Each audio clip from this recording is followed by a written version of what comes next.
Le groupe BMCE Bank vient de présenter ses résultats pour l'année 2015, une année qui marque le parachèvement d'un plan de développement quadriennal entamé depuis 2012. L'ensemble des objectifs ont été atteints. Regardons un moment. Dans un contexte où les capitaux propres ont augmenté de 40%, ce groupe a multiplié par 2 sa rentabilité. Elle tutoie les 13%. Ses résultats, son RNPG, a augmenté de 130%.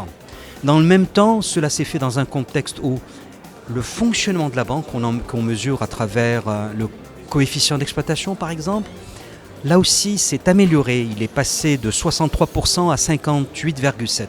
L'année 2015 a été marquée également par la montée en puissance des filiales du groupe à l'international, notamment en Afrique subsaharienne. Les filiales africaines représentent à l'heure actuelle une trentaine de pourcentages. C'est un pourcentage quand même assez conséquent. Alors il faut imaginer que l'essentiel procède de la Bank of Africa, et puis vous avez également des participations qu'a le groupe BMCE Bank dans la Banque du développement du Mali et dans la LCB. Nous considérons que c'est un pourcentage qui peut aller jusqu'à 35 voire 40%, tant nous considérons que ce groupe est un groupe d'ambition panafricaine, de vocation internationale et de racines marocaines. À l'occasion de la présentation des résultats 2015, le président de la banque, Othman Benjelloun, a voulu partager une rétrospective des 20 dernières années, une phase cruciale du développement de l'ex-banque publique. Gardons en tête que d'une banque publique, cette banque est devenue une banque universelle et puis désormais un groupe panafricain. Ce qui a été à l'origine de succès, c'est une communauté humaine, désormais répartie dans plus d'une trentaine de pays. C'est plus de 18 000 personnes qui sont cimentées par une culture d'entreprise forte.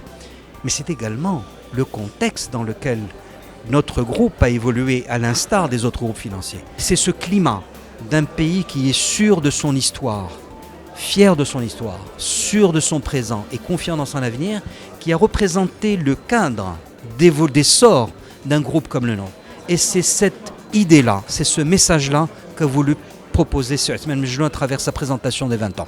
Le président de BMCE Bank a annoncé par la même occasion la cooptation de 4 nouveaux administrateurs. Il s'agit de François Henrot, vice-président de Rothschild, une personnalité marquante du monde de la finance internationale. L'Américain Brian Anderson, il a mené une brillante carrière au sein de Chase Manhattan Bank et de Merrill Lynch. Philippe de Fontaine-Vive, il a été jusqu'à récemment vice-président de la Banque européenne d'investissement. Et enfin, l'économiste français Christian de Boissieu, conseiller des gouvernements français et consultant auprès de plusieurs organismes financiers sur la scène internationale. Ce sont donc 4 compétences internationales venant d'horizons géographiques et professionnels diversifiés. Leur nomination positionne le groupe BMCE Bank dans un nouvel élan de développement pour les prochaines années.